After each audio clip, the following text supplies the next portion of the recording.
I hear that, I wonder when he's coming. Please, everybody sit down. Thank you. Let me begin by doing something no speaker should ever do, by apologizing.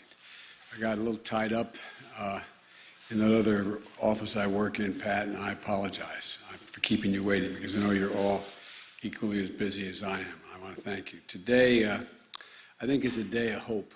And I mean that, a day of hope and healing for victims of crime and organizations that support those victims of crime. And I want to thank the Vice President and the second gentleman, Senators Durbin, I think he's here, I thought I saw him, Senator Durbin and Baldwin and Grassley and Graham and Murkowski, Representatives Nadler and Fitzpatrick and Jackson Lee and Wagner and Scanlon, and everyone who has helped make possible this moment, including so many of you who are here today that I haven't mentioned. When someone commits a crime, it's not enough to bring the predator to justice. We also need to support the victims. And it's something that way back 150 years ago, when I was chairman of the Judiciary Committee, we spent a lot of time working on and setting up victims' funds. That's what this Crime Victims Fund does. In many years of working on the issue, I've visited an awful lot of domestic violence shelters. Every time I'd go into a city, I would quietly, before I went to where I was supposed to be, quietly slip in and spend time in the domestic violence shelter to speak to the people giving the services and people getting the services. And you know, many times the body language that you'd see when you walked in was one of the victims of crime find themselves almost curled up, dying in a ball. They were still suffering from a serious, not only physical abuse they received, but quite frankly, the emotional abuse. And you can see the pain. You can see the pain was still with them, and you wondered, when was this going to abate, no matter what we did? According to the CDC, and I think Senator Feinstein remembers, I got in trouble because when I was pushing the legislation way back in those days, I said, I'm convinced that women who are victims of domestic violence suffer from post-traumatic stress no different than a soldier being shot at regularly.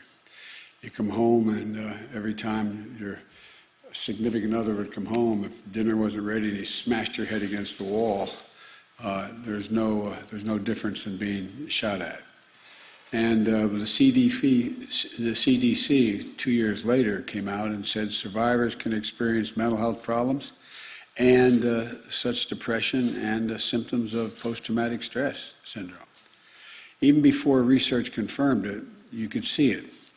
And there are economic costs for survivors as well. Medical costs, lost productivity from work, and navigating the court system. That's why Victims' Compensations Program helps victims and their families cover the costs they've suffered from the crime. There can be counseling and medical bills, lost wages because you couldn't work, paying for temporary housing for a family fleeing abuse, even fixing a broken door kicked down by an abuser. And, you know, the vast majority of children out in the street are the children who are, in fact, the children of abused women. It can also be a long-term support survivors need to heal every time, in every single sense of the word.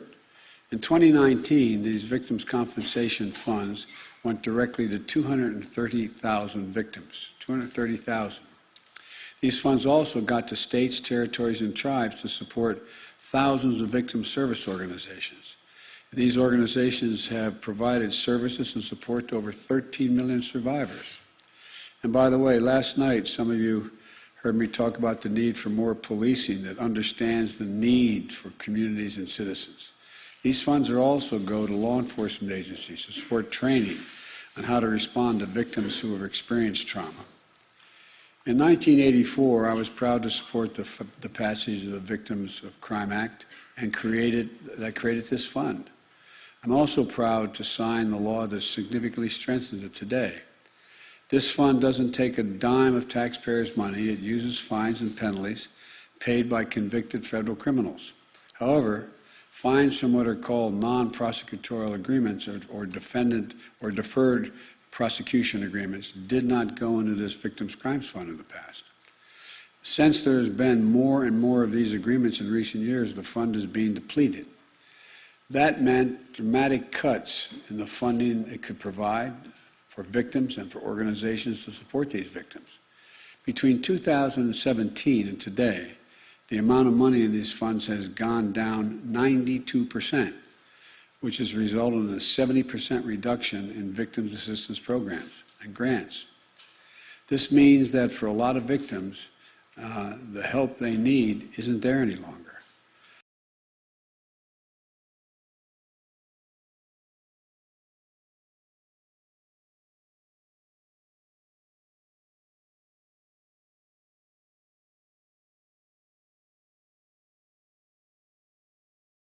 Crime and launched one of the nation's first medical centers focused on treating childhood trauma caused by violence in a home or in a community.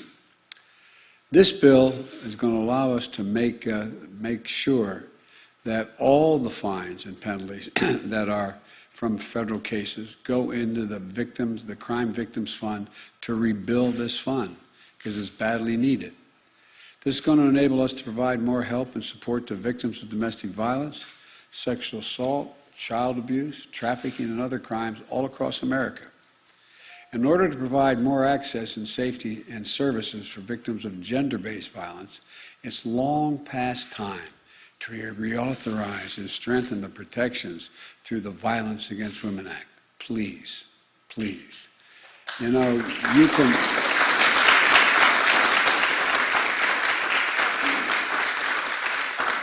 I know from experience you all can come together in a bipartisan, bicameral way and to pass this bill. We need to do the same thing to reauthorize the Violence Against Women Act without further delay. You know, after these changes in the Victims' Crime Act passed this week, a leader from one of the states' coalition against domestic violence sent a letter to our national organization. And she wrote about working in a shelter where their ability to serve people rose and fell based on the fundings of victim services. She told the story of a client she lost to domestic violence homicide because the budget cuts left them without space at the shelter where staff needed to help this particular woman. Upon learning about the law I'm about to sign today, she wrote, and I quote, "I think about her every day. This is going to be truly life-saving," end of quote. This is what you've done, truly life-saving. In closing, I want to thank those angels working in the front lines to help these victims, especially during this pandemic that's made the work both more difficult, more in demand, and more dangerous. And I want to thank the advocates who mobilize and bring together these important changes in the law. There are thousands of people out there who may not know about the work you did to get this bill passed, but they'll know that they're getting the help they need to put their lives back together and move toward healing and toward justice. I will now have the great honor of signing the bill, and I'd invite the sponsors to come on up and stand with me if you're willing.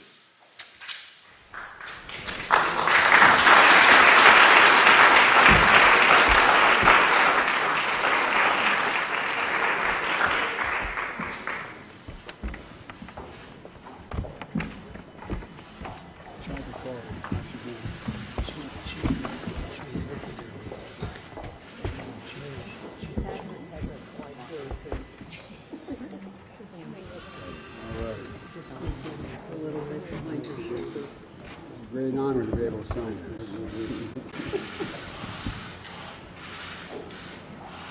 We're honored, Mr. President. Now, I'm not good at doing what Barack used to do, say Barack Obama and use 9 pens to do it. But I'm just going to hand you all. And you're not to know which one was signed. Let me get the rest of them. Shall I be polite or grab? No. You better. You want want it handed to you by the If we're president. short any, I'll give this, somebody back here, Mr. President. we got two more. I'll get one. No, I think We should have one. do we who doesn't have one? He's got one in his, I don't know. I got one in my Mr. President, We've got great more with that signatures. paper. You can read your name down the line. Anybody who doesn't have one, I promise you. Me. I gave him away. Hey, Steven, you have one of my pens? Come here. There's one coming.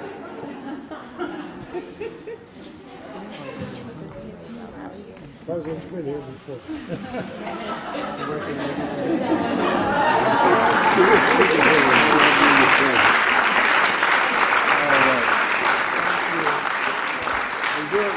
Did you get a picture? You got one? All right. Everybody in? All right, look this way. Which way are we looking? Look right there. Wait, See everybody? I'm gonna sneak down. Can you be seen?